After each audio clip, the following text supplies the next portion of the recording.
विक्रम बेताल की पहली कहानी असली पति कौन। बहुत समय पहले राजा विक्रमादित्य को एक योगी ने आदेश दिया कि वह श्मशान में पेड़ पर लटके हुए बेताल को लाए, लेकिन यह इतना आसान नहीं था। जैसे ही राजा बेताल को पकड़कर अपनी पीठ पर रखते, बेताल चालाकी से एक नई कहानी सुनाने लगता और सवाल पूछता। अगर राजा जवाब जानते हुए भी चुप रहते तो उनका सिर टुकड़े टुकड़े हो जाता, और अगर जवाब देते तो बेताल फिर से उड़कर पेड़ पर चला जाता।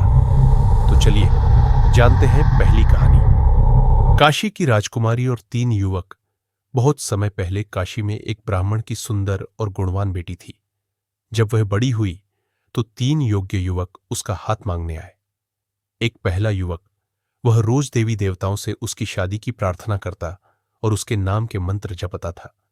दूसरा युवक, वह उसके घर के पास रहता और हमेशा उसकी सेवा करता, हर सुख दुख में उसके साथ खड़ा रहता। तीसरा युवक, जब अचानक लड़की की मृत्यु हो गई तो वह उसका अंतिम संस्कार करने के बाद उसकी अस्थियां लेकर जंगल में चला गया और कठोर तपस्या करने लगा। लड़की की दोबारा जिंदगी। तीसरे युवक की घोर तपस्या से प्रसन्न होकर एक साधु ने उसे संजीवनी मंत्र दिया। उसने मंत्र का जाप किया और लड़की फिर से जीवित हो गई। अब सवाल यह था, लड़की का असली पति कौन होना चाहिए? राजा विक्रमादित्य का उत्तर। राजा विक्रमादित्य कुछ देर सोचते रहे और फिर बोले, पहला युवक सिर्फ प्रार्थना करता था, वह एक भक्त की तरह था। दूसरा युवक सेवा करता था, वह एक अच्छा मित्र था। लेकिन तीसरा युवक, जिसने कठिन तपस्या करके लड़की को फिर से जीवित किया, वही उसका सच्चा पति होना चाहिए। बेताल जोर से हंसा और बोला, राजन, तुमने सही उत्तर दिया, लेकिन अपनी चुप्पी तोड़ दी। अब मैं फिर से उड़कर अपने पेड़ पर चला जाऊंगा।